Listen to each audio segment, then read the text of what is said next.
সরকারি দু আলম জনাবে মুহাম্মদুর রাসূলুল্লাহ সাল্লাল্লাহু আলাইহি ওয়াসাল্লামের সাহাবী গভীর রজনীতে বাড়িতে ফিরেছে।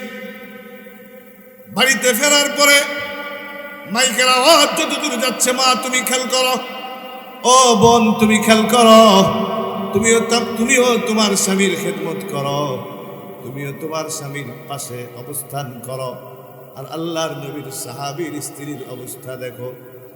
গভীর রজনীতে স্বামী বাড়িতে ফেরার পরে সর্বপ্রথম স্বামীকে রিসিভ করেছে, সর্বপ্রথম স্বামীকে ইস্তেকবাল করেছে, ওয়েলকাম করেছে, স্বাগত জানিয়েছে। এরপরে স্বামীকে জিজ্ঞাসা করে কি খাবে। স্বামী বলে আমি খেয়ে আসছি। এ কথা বলতেই ক্লান্ত শ্রান্ত স্বামী কিছুক্ষণের মধ্যে শুয়ে পড়েছে। স্ত্রী সমস্ত কাজকর্ম সেরে স্ত্রীও বিছানায় যাওয়ার জন্য রেডি। আবার স্বামী জাগ্রত হয়ে বলে আমার একটু পানির পিপাসা লেগেছে, আমাকে পানি পান করাও। এ কথা বলে স্ত্রীর কাছে পানি চেয়েছে। স্ত্রী পানি আনবার জন্য বাহিরে গেছে, একটু লেট হয়ে গেছে। ভেতরে এসে দেখে স্বামী ঘুমিয়ে পড়েছে। আল্লাহর নবীর সাহাবী গভীর ঘুমে আচ্ছন্ন ঘুমিয়ে পড়েছে। স্ত্রী স্বামীর পাশে দাঁড়িয়ে, মাথার পাশে দাঁড়িয়ে চিন্তা করে আরে আমার স্বামীটা সারাদিন কষ্ট করে এ সংসারের জন্য, এ ফ্যামিলির জন্য।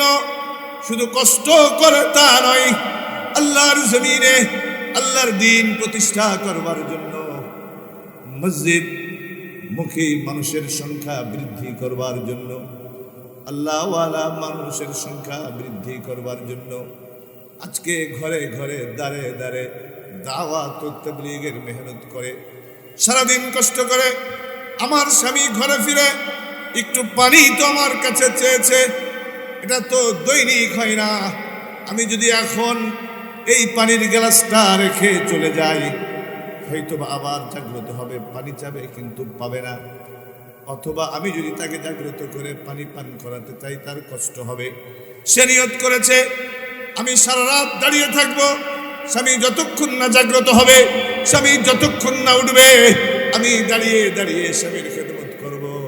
ও পর্দার আড়ালের মা বোনেরা, ও খুলনার মা বোনেরা, আজকে তোমার কাছে তোমার স্বামীর কথা ভালো লাগে না, তোমার কাছে তোমার স্বামীর সম্মান দিতে ভালো লাগে না, কিন্তু আল্লাহর নবীর সাহাবীর স্ত্রীকে দেখো, সে কিভাবে তার স্বামীর জন্য নিজের জীবনটা, নিজের সময়টা ওয়াকফ করে দিতেছে।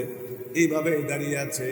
রাত 3টা বাজে, 4টা বাজে, 4:30 বাজে, 5টা বাজে, এইভাবে রাত কাটিয়ে দিতেছে। হঠাৎ মুয়াজ্জিন বলে হাইয়া আলাস সালাহ, হাইয়া আলাস সালাহ, হাইয়া আলাল ফালাহ, হাইয়া আলাল ফালাহ। আসো নামাজের দিকে, আসো কল্যাণের দিকে, আসো সফলতার দিকে, আসো কামিয়াবির দিকে। মুয়াজ্জিন আযান দিয়েছে নামাজের জন্য। ও খুলনার মুসলমানেরা, তোমার বাসার পাশের মসজিদের মুয়াজ্জিন একবার ফজরে ডাকে, একবার জোহরে ডাকে, একবার আসরে ডাকে, একবার মাগরিবে ডাকে, একবার সেই ডাকে। কোনদিন যায় মুয়াজ্জিন 5 বার ডাকে, তুমি একবারও সাড়া দাও না। যাই কি যাই না? আওয়াজ করে বলেন যাই কি যাই না? মুয়াজ্জিন 5টা বার তোমাকে ডাকে, কিন্তু তুমি একটা বারও মুয়াজ্জিনের ডাকে সাড়া দাও না। কখনো কখনো কোনো যুবক, তোমার দিন তো দূরের কথা, সপ্তাহ পেরিয়ে যায়, তারপরেও তার ডাকে সাড়া দেওয়ার সুযোগ হয় না। কিন্তু মনে রেখো, তুমি মসজিদ থেকে যত দূরে থাকো না কেন, ওই মসজিদে রাখা গাড়িটা, ওই খাটটা একদিন কিন্তু তোমার দুয়ারে ঠিকই হাজির হয়ে যাবে। একদিন কিন্তু তোমার দরজায় ঠিকই হাজির হবে। সেদিন কিন্তু কোনো ধরনের ফাজলামি চলবে না, কোনো ক্ষমতার প্রয়োগ চলবে না, কোনো ধরনের বাহানা চলবে না, কোনো ধরনের তামাশা চলবে না। স্ত্রী দাঁড়িয়ে আছে, স্বামী ঘুমিয়ে আছে। যখন হঠাৎ স্বামী জাগ্রত হয়ে দেখে মুয়াজ্জিনের আজান হচ্ছে, অথচ স্বামী সারাটা রাত ঘুমিয়ে আছে, আর স্ত্রী পানির গ্লাসটা নিয়ে দাঁড়িয়ে আছে। এই অবস্থা দেখে কারণ স্বামীর তখন ভালো লাগে কি লাগে না? লাগে কি লাগে না? তখন স্বামী স্ত্রীকে ডেকে বলে, ওগো আমার জীবন সঙ্গিনী, ওগো আমার সহধর্মিনী, ওগো আমার অর্ধাঙ্গিনী, কি প্রয়োজন ছিল তোমার সারাটা রাত এভাবে পানির গ্লাসটা হাতে নিয়ে দাঁড়িয়ে থাকার? স্ত্রী জবাব দেয়, প্রিয়তম স্বামী আমার, আপনি তো এভাবে দৈনিক লেট করেন না, নির্দিষ্ট টাইমে আপনি বাড়ি চলে আসেন, দুজন ঘুমিয়ে পড়ি, কিন্তু আজ আপনি অনেক কষ্ট করে দ্বীনের কাজ করে, ইসলামের কাজ করে, দেশের কাজ করে, মানুষের কাজ করে আজকে আপনি অত্যন্ত ক্লান্ত শ্রান্ত হয়ে ফিরছেন, আপনি পানি চেয়ে আবার ঘুমিয়ে গেছেন।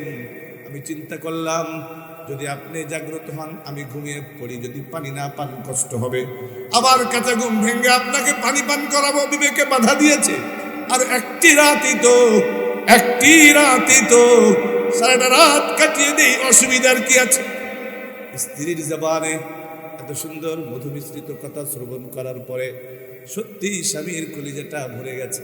স্বামী তখন বলে, ও আমার জীবন সঙ্গিনী, ও আমার অর্ধাঙ্গিনী, ও আমার প্রিয়তম স্ত্রী, তুমি আজকে আমার প্রিয়তম স্ত্রী, তুমি আজকে আমার কাছে যা চাবে তা পাবে, একটু মেহেরবানি করে দয়া করে তুমি আমার কাছে কিছু চাও, তুমি আমার কাছে কিছু আবদার, আমার কাছে কিছু চাও। স্ত্রী বলে, সত্যি দিবেন তো? এক সত্যি, দুই সত্যি, তিন সত্যি, বলে কি বলে না? বলে কি বলে না? খুলনার কথা বললে রাগ করবো নাকি? অন্য জায়গার কথা বলবো।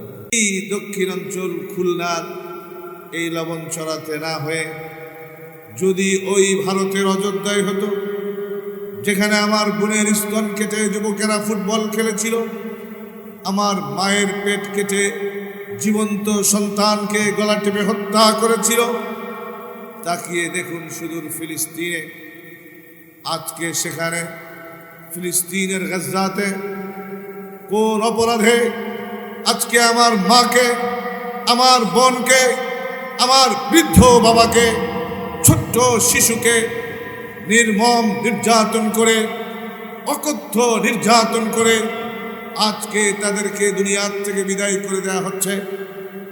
বেশি দূরে যেতে হবে না, পার্শ্ববর্তী দেশ ভারতের দিকে লক্ষ্য করুন, সেখানে মুসলমানেরা নামাজ পড়তে যাচ্ছে, আর তাদের পেটুয়া বাহিনী পুলিশ নামাজরত মুসল্লিকে বুট জুতা দিয়ে লাথি মারতেছে। আজকের দৃশ্য আরো করুন। আজকে দেখলাম ভারতের এক এলাকাতে হাজার হাজার নারী পুরুষ ক্রন্দন করছে, মুসলমানরা তাদের চোখের পানি দিয়ে বুক ভাসাচ্ছে, সম্মুখ পানে বুলডোজার দিয়ে আল্লাহর ঘর মসজিদকে শহীদ করা হচ্ছে। ও খুলনার মুসলমানেরা, বাংলাদেশের মুসলমানেরা, এখনো কি জাগবে না? জাগ্রত হবে না? সজাগ হবে না? ইমানি শক্তি নিয়ে এখনো কি ময়দানে অবতীর্ণ হবে না? আজকে ফরিয়াদ করছে ফিলিস্তিনের মুসলমানেরা, ফরিয়াদ করছে সিরিয়ার মুসলমানেরা, ফরিয়াদ করছে ভারতের মুসলমানেরা, ফরিয়াদ করছে গোটা দুনিয়ার মজলুম মুসলমানেরা, যে মালিক কবে একজন আমাদের নেতা আসবে, কবে একজন আমাদের লিডার আসবে, যার নেতৃত্বে আমরা সমস্ত কাফের মুশরিক বেঈমান নাসারা মুনাফিক পুত্তলিকদের বিরুদ্ধে আমরা সংগ্রামে অবতীর্ণ হব। আমার ভাইয়েরা, আজকে মজলুম মুসলমানের চোখের পানি বরদাস্ত করা যায় না, আজকে তাদের করুণ দৃশ্য দেখা যায় না। সুতরাং স্বাধীন সার্বভৌম এই বাংলার জমিনে বসে সুজলা সুফলা শস্য শ্যামলা এই সুন্দর লাল সবুজের পতাকার দেশে বসে সুবহানাল্লাহর দাম, আলহামদুলিল্লাহর দাম, আল্লাহু আকবারের মর্যাদা এটা বুঝে আসে না, বুঝে আসতে পারে না। চিরসুখী জন ভ্রমিকী কখন ব্যথিত বেদন বুঝিতে পারে, কি যাতনা বিষে বুঝিবে সে কিসে, কভু আসিবে সেই দংশনী যারে। জীবনে যার কোনোদিন মাথা ব্যথা হয়নি তাকে বুঝানো সম্ভব নয় মাথা ব্যথার যন্ত্রণা কি। আমার ভাইরা, আজকে মায়ের কোলে শিশু যেমন নিরাপদ, আমরা এই দেশে এই খুলনাতে নিরাপদ অবস্থায় বসে মুসলিম মুসলমানের নির্যাতনের কষ্ট, নির্যাতনের চিত্র, নির্যাতনের সেই তাদের করুণ দৃশ্য আমরা বুঝতে চাচ্ছি না। আমার ভাইরা, সেদিন বেশি দূরে নয়। আমি তো সারা দুনিয়ার মুসলমানদের ঈমানি জাগরণ দেখতে পাচ্ছি।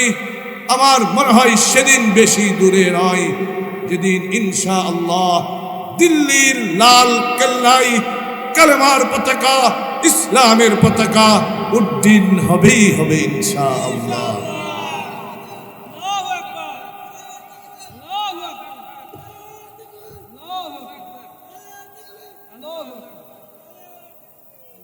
মাশাআল্লাহ, মাশাআল্লাহ। এই তাকবীরের শক্তি আছে না নাই? আরো আস্তে কোন আছে না নাই? মনে আছে ভারতের মুস্কানের কথা? একজন মুসলিম বোন, সে তার ঈমানি শক্তি দিয়ে সমস্ত কাফের মুশরিকদের মোকাবেলায় সে যখন উচ্চ কণ্ঠে এই তাকবীর ধ্বনি দিল, সমস্ত পত্তলিকেরা, কাফের মুনাফিকরা, ইহুদি নাসারারা, বেঈমানেরা তারা রাস্তা ছাড়তে সেদিন বাধ্য হয়েছিল। আমার ভাইয়েরা, আজকে আমরা বুঝতে চাই না যে ঈমানের দাম কত, ঈমানের মূল্য কত। সাহাবায়ে কেরাম বুঝতেন, এজন্য তারা পিতামাতার চেয়ে, স্ত্রীর চেয়ে, সন্তানের চেয়ে, এমনকি জীবনের চেয়ে তারা তাদের ঈমানকে বেশি মহব্বত করত। সরকারি দু আলম জনাবে মুহাম্মদুর রাসূলুল্লাহ সাল্লাল্লাহু আলাইহি ওয়াসাল্লামের সাহাবী গভীর রজনীতে বাড়িতে ফিরেছে। বাড়িতে ফেরার পরে মাইকের আওয়াজ যতদূর যাচ্ছে, মা তুমি খেয়াল করো, ও বোন তুমি খেয়াল করো, তুমিও তোমার স্বামীর খেদমত করো, তুমিও তোমার স্বামীর পাশে অবস্থান করো। আর আল্লাহর নবীর সাহাবীর স্ত্রীর অবস্থা দেখো। গভীর রজনীতে স্বামী বাড়িতে ফেরার পরে সর্বপ্রথম স্বামীকে রিসিভ করেছে, সর্বপ্রথম স্বামীকে ইস্তেকবাল করেছে, ওয়েলকাম করেছে, স্বাগত জানিয়েছে। এরপরে স্বামীকে জিজ্ঞাসা করে কি খাবে? স্বামী বলে আমি খেয়ে আসছি। এ কথা বলতেই ক্লান্ত শ্রান্ত স্বামী কিছুক্ষণের মধ্যে শুয়ে পড়েছে। স্ত্রী সমস্ত কাজকর্ম সেরে স্ত্রীও বিছানায় যাওয়ার জন্য রেডি। আবার স্বামী জাগ্রত হয়ে বলে, আমার একটু পানির পিপাসা লেগেছে, আমাকে পানি পান করাও। এ কথা বলে স্ত্রীর কাছে পানি চেয়েছে। স্ত্রী পানি আনবার জন্য বাহিরে গেছে, একটু লেট হয়ে গেছে। ভেতরে এসে দেখে স্বামী ঘুমিয়ে পড়েছে। আল্লাহর নবীর সাহাবী গভীর ঘুমে আচ্ছন্ন ঘুমিয়ে পড়েছে। স্ত্রী স্বামীর পাশে দাঁড়িয়ে, মাথার পাশে দাঁড়িয়ে চিন্তা করে, আরে আমার স্বামীটা সারাদিন কষ্ট করে এ সংসারের জন্য, এ ফ্যামিলির জন্য। শুধু কষ্ট করে তা নয়, আল্লাহর জমিনে আল্লাহর দ্বীন প্রতিষ্ঠা করবার জন্য, মসজিদ মুখী মানুষের সংখ্যা বৃদ্ধি করবার জন্য, আল্লাহওয়ালা মানুষের সংখ্যা বৃদ্ধি করবার জন্য আজকে ঘরে ঘরে দাঁড়ে দাঁড়ে দাওয়াত ও তাবলীগের মেহনত করে, সারাদিন কষ্ট করে। আমার স্বামী ঘরে ফিরে একটু পানি তো আমার কাছে চেয়েছে, এটা তো দৈনিক হয় না। আমি যদি এখন এই পানির গ্লাসটা রেখে চলে যাই, হয়তো আবার জাগ্রত হবে, পানি চাবে কিন্তু পাবে না। অথবা আমি যদি তাকে জাগ্রত করে পানি পান করাতে চাই, তার কষ্ট হবে। সে নিয়ত করেছে আমি সারা রাত দাঁড়িয়ে থাকবো, স্বামী যতক্ষণ না জাগ্রত হবে, স্বামী যতক্ষণ না উঠবে, আমি দাঁড়িয়ে দাঁড়িয়ে স্বামীর খেদমত করব। ও পর্দার আড়ালের মা বোনেরা, ও খুলনার মা বোনেরা, আজকে তোমার কাছে তোমার স্বামীর কথা ভালো লাগে না, তোমার কাছে তোমার স্বামীর সম্মান দিতে ভালো লাগে না, কিন্তু আল্লাহর নবীর সাহাবীর স্ত্রীকে দেখো, সে কিভাবে তার স্বামীর জন্য নিজের জীবনটা, নিজের সময়টা ওয়াকফ করে দিতেছে। এইভাবে দাঁড়িয়ে আছে। রাত 3টা বাজে, 4টা বাজে, 4:30 বাজে, 5টা বাজে, এইভাবে রাত কাটিয়ে দিতেছে। হঠাৎ মুয়াজ্জিন বলে, হাইয়া আলাস সালাহ, হাইয়া আলাস সালাহ, হাইয়া আলাল ফালাহ, হাইয়া আলাল ফালাহ। আসো নামাজের দিকে, আসো কল্যাণের দিকে, আসো সফলতার দিকে, আসো কামিয়াবির দিকে। মুয়াজ্জিন আযান দিয়েছে নামাজের জন্য। ও খুলনার মুসলমানেরা, তোমার বাসার পাশের মসজিদের মুয়াজ্জিন একবার ফজরে ডাকে, একবার জোহরে ডাকে, একবার আসরে ডাকে, একবার মাগরিবে ডাকে, একবার সেই ডাকে। কোনো দিন যায় মুয়াজ্জিন 5 বার ডাকে, তুমি একবারও সাড়া দাও না। যাই কি যাই না? আওয়াজ করে বলেন, যাই কি যাই না? মুয়াজ্জিন 5টা বার তোমাকে ডাকে, কিন্তু তুমি একটা বারও মুয়াজ্জিনের ডাকে সাড়া দাও না।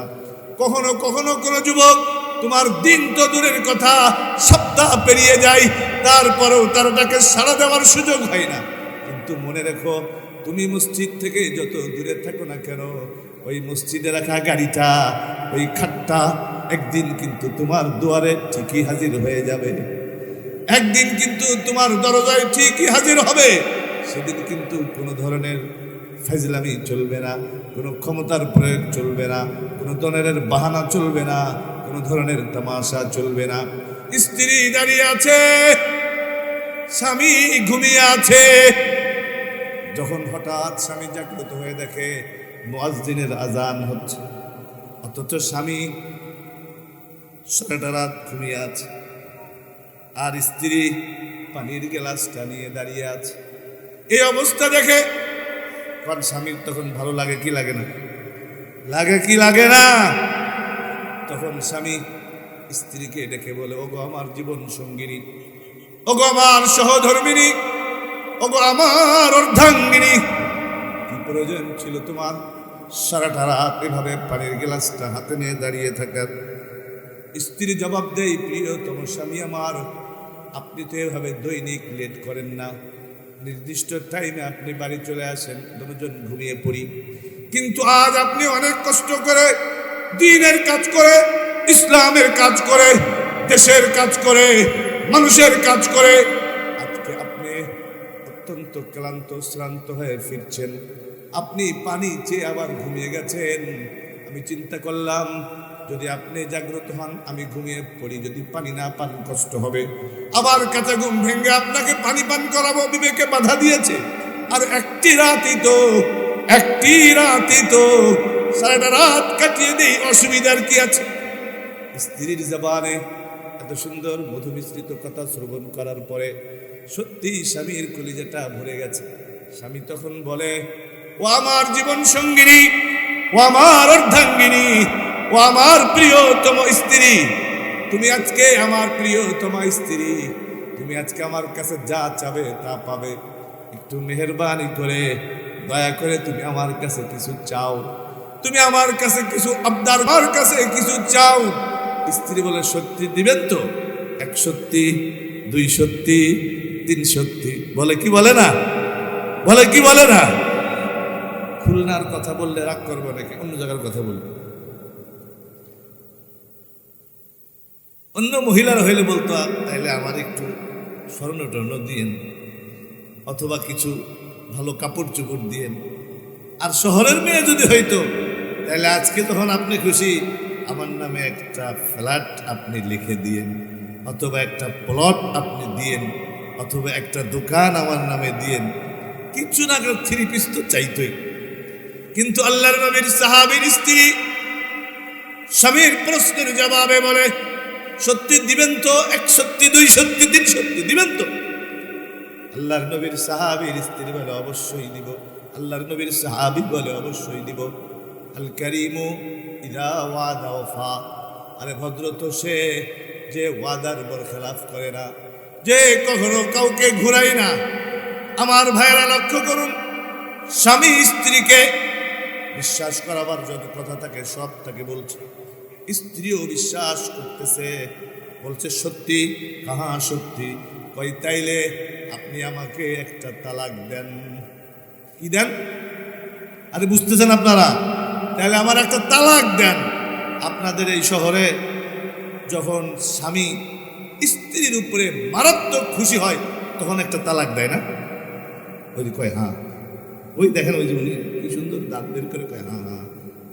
যখন খুশি হয়ে যায় তখন তালাক দেয়, নাকি যখন রাগ হয় তখন তালাক দেয়? আল্লাহর নবীর সাহাবী পেরেশান, আজকে আমি আমার স্ত্রীর উপরে খুশি, আমি আমার স্ত্রীর উপরে সন্তুষ্ট, এই অবস্থার ভেতরে আমার স্ত্রী আমার কাছে যা চাবে তা দিব, কিন্তু এমন একটা জিনিস চেয়েছে যা দেওয়া বড় কঠিন, কিন্তু আমাদের সমাজের যুবকদের কাছে কঠিন না। সকালে 1 তালাক, দুপুরে 1 তালাক, রাত্রে 1 তালাক, পরের দিন 14 তালাক, তারপরের দিন 14 গোষ্ঠী তালাক। দেয় কি দেয় না? দেয় কি দেয় না? এরপর আবার কিছুদিন পরে খুলনা দারুল উলুমের ফতোয়া বিভাগে না গিয়ে, খুলনা আমার কাজুল উলুমের ফতোয়া বিভাগে না গিয়ে আবার নিজেরা সংসার করতে আরম্ভ করে। বিশ্বাস করেন এইভাবে সংসার কখনো বৈধ হবে না, এইভাবে সংসার কখনো সহিভাবে চলবে না। এজন্য ওলামায়ে কেরামের কাছে যেতে হবে, মুফতি সাহেবদের কাছে যেতে হবে। আমার ভাইরা, আল্লাহর নবীর সাহাবী বড় পেরেশান, কিরে তুমি আমার কাছে এমন জিনিস কেন চাইলা? আমি না তোমার উপরে খুশি, আমি তো তোমার উপরে সন্তুষ্ট, আমি তো চেয়েছি তুমি আমার কাছে কিছু চাইবে, তুমি আমার কাছে কিছু বলবে, কিন্তু তুমি এমন একটা জিনিস চাইলা যে জিনিসটা আসলে আমার পক্ষে দেওয়া সম্ভব নয়। স্ত্রী বলে, স্বামী হে, আপনি না বলেছেন আপনি দিবেন, এখন যদি না দেন তাইলে আপনি ওয়াদা বরখলাফকারী হবেন, ওয়াদা ভঙ্গকারী হবেন। সুতরাং কাল ক্ষেপণ না করে, কাল বিলম্ব না করে আপনার দেওয়া কথা, আপনার দেওয়া ওয়াদা আপনি বাস্তবায়ন করুন। স্বামী বড় পেরেশান হয়ে গেছে, এমনকি চোখের কোণায় পানি জমা হয়ে যাচ্ছে, চোখের কোণায় পানি জমা হয়ে যাচ্ছে। কারণ বিশ্বাস করেন, স্বামী স্ত্রীর মধ্যে মহাব্বত, এটা কার দান? আরো জোরে বলুন, এটা কার দান?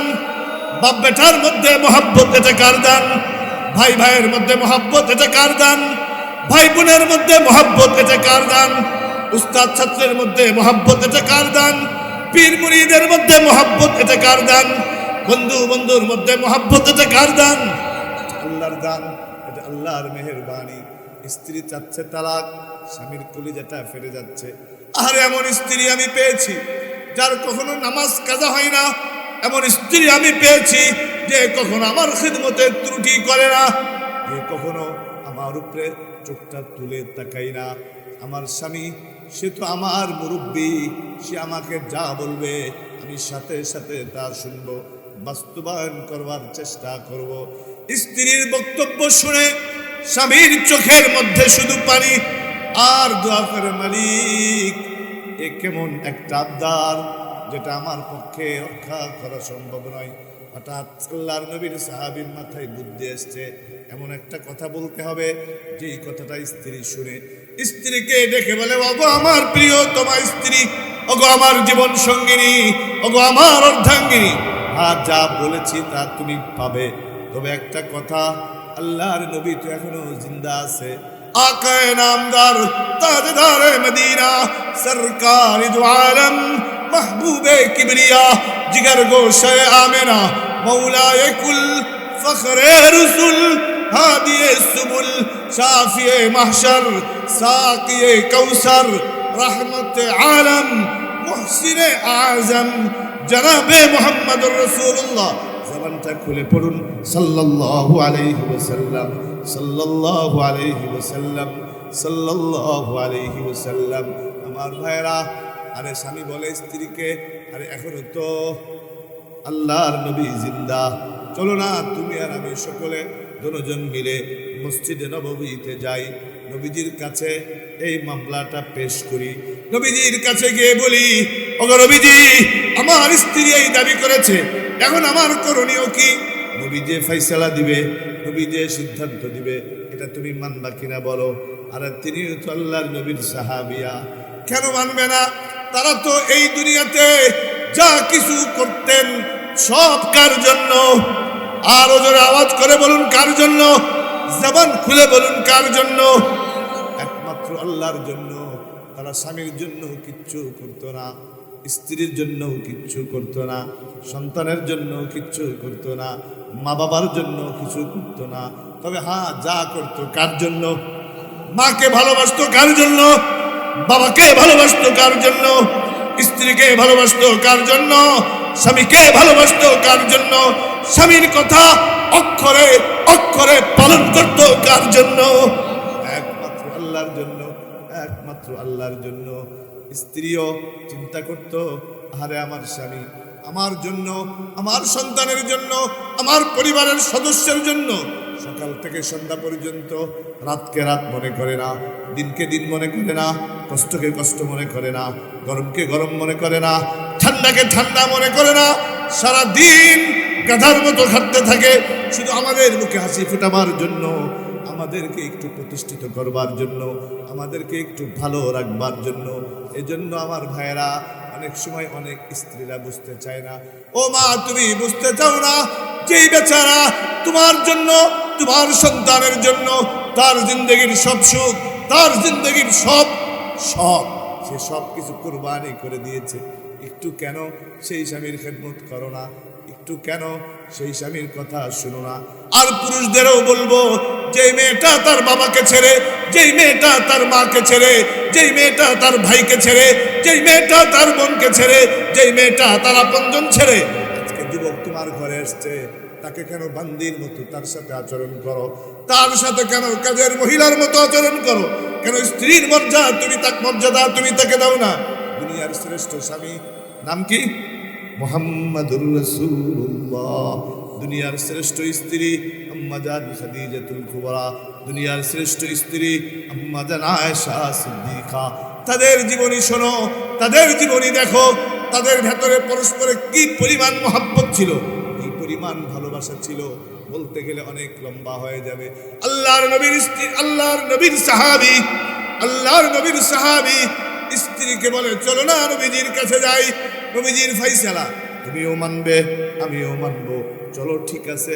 স্ত্রীও বলে, চলুন যাই, নবীজি যেই সিদ্ধান্ত দিবে, নবীজি যেই ফাইসালা দিবে আমিও তা সুন্দরভাবে মেনে নিব। হাঁটি হাঁটি পা পা করে স্বামীর হাত ধরে স্ত্রী, স্ত্রীর হাত ধরে স্বামী, স্বামীর পাশে স্ত্রী, স্ত্রীর পাশে স্বামী। আজকে ও যুবক, তোমার ভালো লাগে না স্ত্রীর হাত ধরতে? ভালো লাগে না রাস্তাঘাটের অন্য মহিলাদের হাত ধরতে? ভালো লাগে স্ত্রীর দিকে তাকাতে? ভালো লাগে না রাস্তাঘাটের অন্য মহিলাদের দিকে তাকাতে? ভালো লাগে? ও বোন, তোমার ভাল লাগে না স্বামীর সামনে এসে দেখে আসতে, স্বামীর সাথে সুন্দর কথা বলতে, বাহিরের রিক্সাওয়ালার সাথে কথা বলতে ভাল লাগে, দোকানদারের সাথে কথা বলতে ভাল লাগে, বাহিরে বেগানা পুরুষের সাথে তোমার কথা বলতে ভাল লাগে, কিন্তু স্বামীর সাথে সুন্দর করে কথা বলতে পারো না, কথা বলতে চাও না। যার সাথে কথা বললে নাকি হয়, যার সাথে কথা বললে সওয়াব হয়। আমার ভাইরা, স্বামী স্ত্রী দুজন চলছে, স্বামী স্ত্রী দুজন চলছে, চলতে চলতে চলতে হঠাৎ একটা জায়গায় যাওয়ার পরে আল্লাহর নবীর সাহাবী স্বামী হুচুট খেয়ে পড়ে গেছে। হুচুট খেয়ে পড়ে যাওয়ার সাথে সাথে পায়ের এক জায়গার থেকে রক্ত বেরিয়ে যাচ্ছে, পায়ের এক জায়গার থেকে রক্ত গড়িয়ে গড়িয়ে পড়ছে।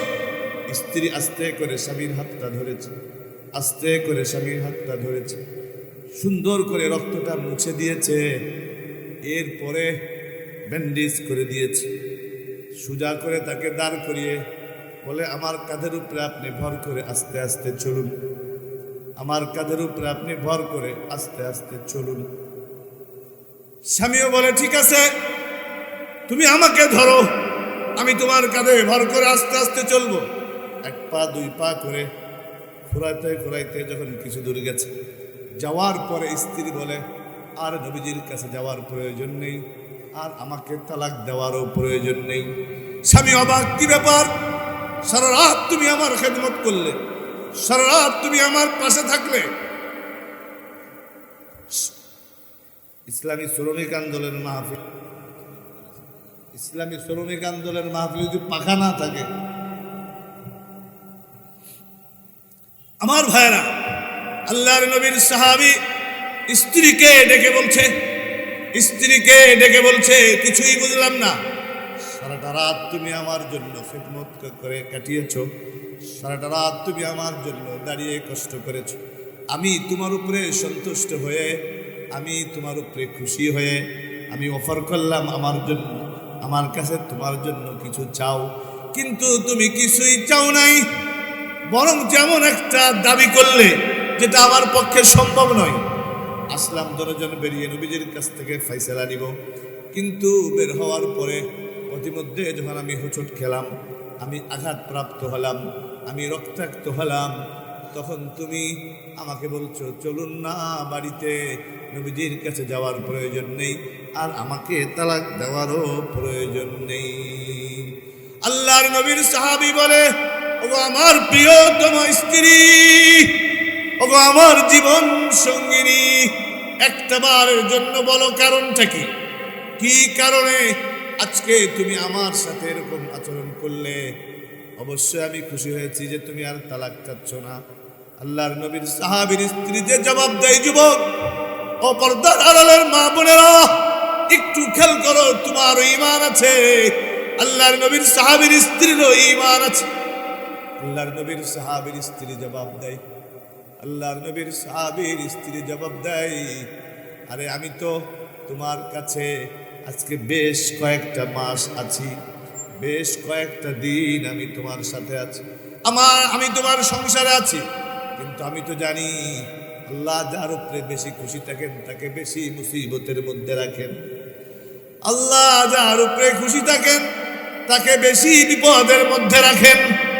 সবচেয়ে বেশি বিপদ নবীদের, এরপরে যারা কাছের তাদের।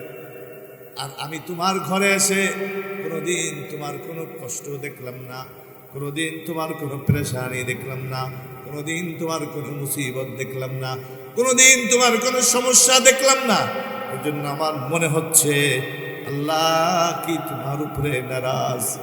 আল্লাহ যদি তোমার উপরে নারাজ হয় স্বামী, আমার রব, আমার ইলাহ, আমার আল্লাহ, আমার মাবুদ, আমার মাসজুদ, আমার মাশুক যদি তোমার উপরে নারাজ থাকে, তাহলে তোমার মতো স্বামীর ভালোবাসা আমি চাই না, তোমার মতো স্বামীর মহাব্বত আমি চাই না, তোমার মতো স্বামীর সাথে সম্পর্ক আমি চাই না। কারণ তোমার আমার ভালোবাসা, তোমার আমার মহাব্বত একমাত্র কার জন্য? আওয়াজ করে বলুন কার জন্য? একমাত্র আল্লাহর জন্য। এ কথা বলার পরে স্ত্রী স্বামীকে বলে, স্ত্রী স্বামীকে বলে, এরপরে যখন তোমাকে নিয়ে আমি ঘর থেকে বেরিয়ে গেলাম জনাবে মুহাম্মদুর রাসূলুল্লাহ সাল্লাল্লাহু আলাইহি ওয়াসাল্লামের কাছে যাওয়ার জন্য, পথিমধ্যে যখন তুমি হোঁচট খেলে, আঘাতপ্রাপ্ত হলে, রক্তাক্ত হলে, আঘাতপ্রাপ্ত হওয়ার পরে, রক্তাক্ত হওয়ার পরে, তখন আমি ডিসিশন চেঞ্জ করেছি, না না না না, তোমাকেও তো আল্লাহ মহাব্বত করে, তোমাকেও তো আল্লাহ ভালোবাসে, তোমাকেও তো আল্লাহ বিপদ দেয়, সুতরাং আমার আর তালাকের প্রয়োজন নাই। আমি এই জন্য আমার ডিসিশন চেঞ্জ করে নিলাম, আমার সিদ্ধান্ত আমি প্রত্যাহার করে নিলাম। না না না, আমাকে আর তালাক দিতে হবে না, আমাকে আর তোমার থেকে আলাদা করতে হবে না। আমি এখন দোয়া করি, মালিক, ও আকাশের মালিক, ও জমিনের মালিক, ও কুল কায়নাতের মালিক, যতদিন আমাদেরকে রাখো মহাব্বতের সাথে রাখো, যতদিন আমাদেরকে রাখো ভালোবাসার সম্পর্ক দিয়ে রাখো, যেন আমার ব্যথায় স্বামী ব্যথিত হয়, স্বামীর ব্যথায় যেন আমি ব্যথিত হয়। আল্লাহ রাব্বুল আলামিনের কাছে এই দোয়াটাই করি। এই দোয়া করে স্বামী স্ত্রী দুজন বাড়ির দিকে রওনা হয়েছে। পর্দার আড়ালের মা বোনেরা খেয়াল করো, আল্লাহ রাব্বুল আলামিন যেটা চেয়েছিলেন সেটাই হয়েছে। যার সাথে তোমার বিবাহ লেখা ছিল সেখানেই হয়েছে। এ দুনিয়ার সুখ সুখ না, এ দুনিয়ার দুঃখ দুঃখ না, এ দুনিয়ার সুখ একদিন শেষ হবে, এ দুনিয়ার দুঃখ একদিন শেষ হবে। ও মা, আসল সুখ হলো আখিরাতের, আসল সুখ হলো জান্নাতের, আসল সুখ হলো জান্নাতের। যেই জান্নাতের সুখ কখনো শেষ হবে না, যেই জাহান্নামের দুঃখ কখনো শেষ হবে না, যেই জান্নাতের মজা কখনো শেষ হবে না। সুতরাং যা করবা ওই আল্লাহর জন্য করো।